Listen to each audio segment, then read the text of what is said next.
সপ্তাহখানেক আগে রাশিয়ার প্রেসিডেন্ট বিশ্বকে সরাসরি সতর্ক করলেন, আমেরিকা যদি নতুন কোনো পরমাণু পরীক্ষা চালায়, রাশিয়াও চুপচাপ বসে থাকবে না।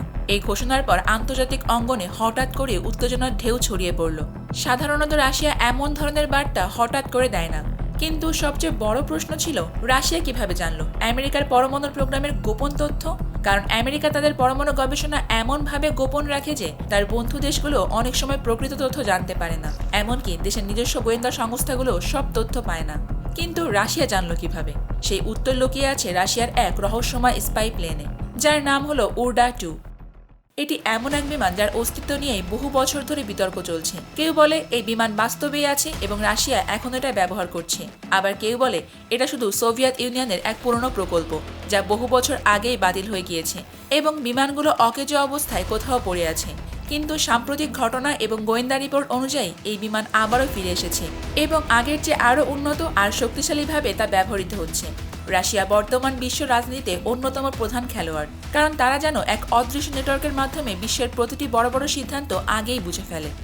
কেউ মনে করছে রাশিয়ার গুপ্তচররা অত্যন্ত শক্তিশালী, কেউ বলছে তাদের সাইবার ইউনিট বা তথ্য সংগ্রহের প্রযুক্তি অত্যাধুনিক। তবে অভিজ্ঞ বিশ্লেষকরা মনে করেন এই সব তথ্যের মূল উৎস হল উর্ডা-2 নামের সেই স্পাই প্লেন। এটি একটি বিমান যা আকাশে অদৃশ্য অবস্থায় থাকা সত্ত্বেও বিশ্বের যে কোনো গুরুত্বপূর্ণ সামরিক কার্যক্রম সম্পর্কে তথ্য সংগ্রহ করতে সক্ষম। উর্ডা-2-র প্রধান শক্তি হল এর স্টেলথ প্রযুক্তি।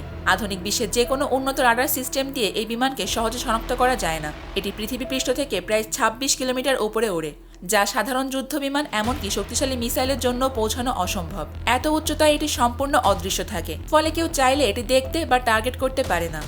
এই স্টেলথ ক্ষমতায় উর্ডা-2কে এক অদৃশ্য নজরদারি জাদুকর হিসেবে তৈরি করেছে। রাশিয়ার প্রেসিডেন্ট যখন অন্য কোনো দেশে যান, তখন তার সঙ্গে থাকে বিশাল যুদ্ধবিমান বহর। সাধারণ মানুষ মনে করে যে এটি শুধুই নিরাপত্তার জন্য, কিন্তু বাস্তবে এই পুরো ফাইটার জেট বহরকে নজরদারিতে রাখে উর্ডা-2।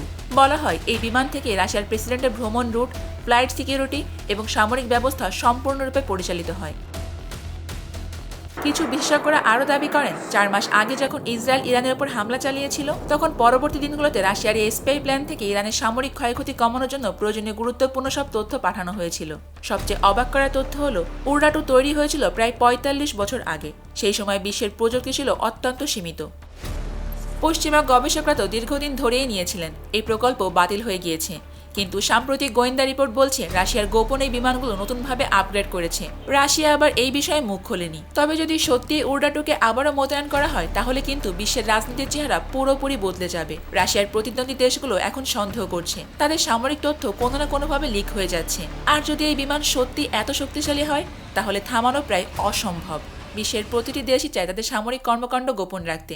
নতুন মিসাইল কোথায় স্থাপন করা হয়েছে, ড্রোন বেস কোথায় তৈরি হচ্ছে, কোন দেশ কোন নতুন অস্ত্র পরীক্ষা করছে, এই সব তথ্যই গোপন রাখা আন্তর্জাতিক নিরাপত্তার নিয়ম। কিন্তু সমস্যার মূল হলো যদি কেউ ওপর থেকে সব দেখে ফেলে, যদি কেউ এমনভাবে আকাশে উড়ে বেড়ায় যাকে কোনো স্যাটেলাইটও শনাক্ত করতে পারে না, তাহলে আর গোপনীয়তা রাখা সম্ভব নয়। গোয়েন্দা সংস্থা আরও বলছে যে অনেক দেশ যখন মনে করছে তারা গোপনে বড় কোনো সামরিক পদক্ষেপ নিচ্ছে, তখন রাশিয়া সব আগেই জানে।